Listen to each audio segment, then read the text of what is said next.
बिस्मिल्लाहिर्रहमानिर्रहीम। पाकिस्तान ते दुनिया भर च वेखण वाले ते सुनने वाले एक बारी फिर इमरान खान दा सलाम।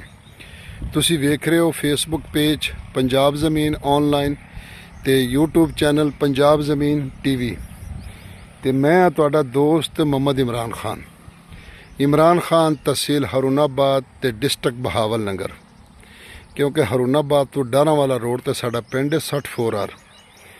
बाकी दोस्तों चैनल साडा डीमोनीटाइज हो गया, उनकी सानू टेंशन को नहीं, क्योंकि अगे 3-4 महीने तो बाद कोई 20-25 हज़ार रुपया आ जाता सी, लेकिन असी 20-25 हज़ार ने अहमियत कदे नहीं दी। अहमियत सिर्फ अपने दोस्तों को दी है, ताकि अगर कोई रकबा सेल हो जाए तो उनके मजदूरी लभ जाती, बाकी खर्चा जरा ना वो तो साडा चैनल नहीं पूरा कर सकता। तो वीडियो को लाइक शेयर करोगे, कमेंट करोगे तो दूसरे मुसलमान भरावां तक भी तुहाडी वीडियो साडी वीडियो पहुँच जाया करेगी। तो दोस्तों का यही होंदा एक दूसरे नाल तावन। असी तुहाडे वास्ते रकबे लभांगे, तुसी साडा चैनल ते फेसबुक पेज नू फॉलो करो तो अगे शेयर करो तो लाइक कमेंट करो।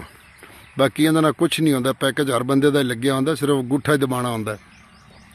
तो दोस्तों मैं तुहाडी खिदमत विच हाज़र हाँ 22 किले, क्योंकि हुण टुर फिर के तो विखाण का फायदा ही कोई नहीं। नरमा हैगा तो चारा हैगा, तो बाकी है भी अगे टुर फिर के विखाते सी, लेकिन हुण फायदा कोई नहीं इन्ना टुर फिर के चलण दा, क्योंकि ज़मीन की लोकेशन का तो डिमांड दे नाल ते फसल दे नाल वैसे पता लग जाता है। तो दोस्तों 22 एकड़ तहसील हरुणाबाद ते ज़िला बहावल नगर दे विच रकबा मौजूद है। हरुणाबाद तो तहसील दे विच सालाना इहदा पानी है दोस्तों। तो यारानो दोस्तों जमा चैनल सब्सक्राइब किया, बेल आइकन घंटी दबाओ कि से टूलो नमक की जमा वीडियो ताश तो और जी चैनल फॉलो किया, सब्सक्राइब किया और फेसबुक पेज में फॉलो की मख वीडियो शेयर कर हुई है नो ताशिल सपोर्ट वो किया। बाकी वो खुदा को आसान है दोस्तों। सालाना इनका पानी है तो थले का पानी नॉर्मल है, यानी नमकीन जा पानी है, एडा मिठा पानी नहीं है। बाकी तुसी अपना नहर के पानी नाल मिक्स करके ला सकते हो। तो ठेका इहदे ते चलदा पिया 1 लाख रुपए तो थले थले, यानी हुण तो ठेके घट गए ना, बस 95, 90, 95, 85 इत्थे चलदा ठेका। तो बाकी ठेके नाल भी तकरीबन रकबे की डिमांड का पता लग जाता भी सस्ता या महंगा है। बाकी मालकां की डिमांड होंदी, साडी तो डिमांड होंदी कोई नहीं।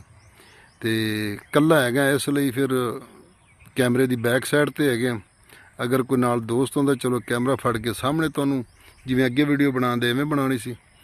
तो बाकी ये सालाना इनका पानी है। तो डिमांड की अगर इनकी गल करो दोस्तों तो इनकी डिमांड है जी 25 लाख रुपया फी किले का।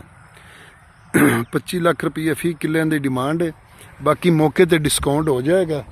तो कोशिश करो कि वीडियो को लाइक शेयर करो ताकि दूसरे दोस्तों तक भी साड़ी आवाज़ पहुँच जाए। हो सकता इस नाल ही अल्लाह ताला किसी का सबब बना दे, तुहानूं भी सवाब मिले तो सानू भी कोई 4 ने रोज़ी मिल जाए। बाकी दुआवां च याद रखो। फी ईमानिल्लाह। अल्लाह हाफिज़।